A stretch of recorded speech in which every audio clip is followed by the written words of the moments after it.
Maayong adlaw, gikan dai ko naghatod og lunch sa akong anak sa school.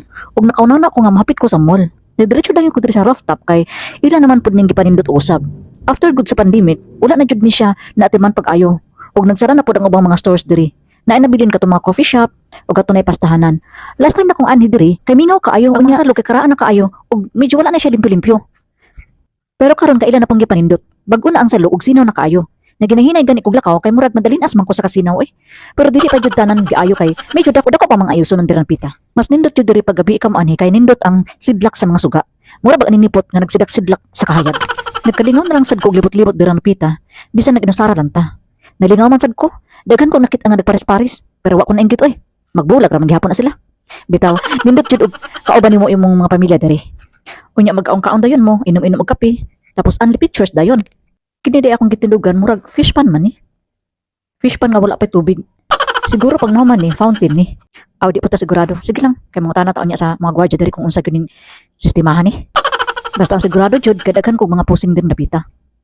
Aw kini man gid atong purpose diri ba? Ang nakadindot diri napita kay makita nimo ang daghang building sa ubos. Pwede ka magsinggit og dar na. Bitaw, nindot jud og diri ka. Nya na kay mga problema, mag-imot-imot dayon ka. Aw sob kayo. Ayaw lang jud og ambak ka kay bad na, di na pwede. Kadlok ka pororoy, kataas ra ba kaayo.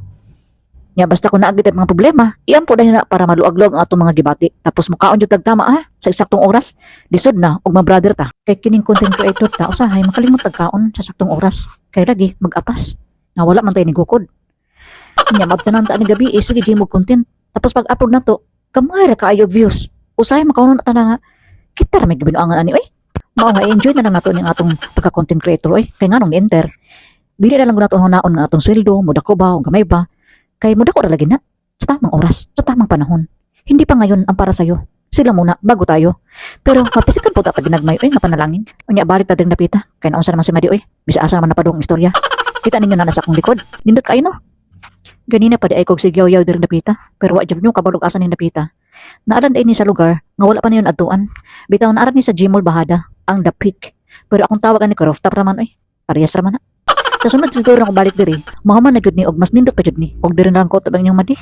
Salamat sa pagtanaw. God bless.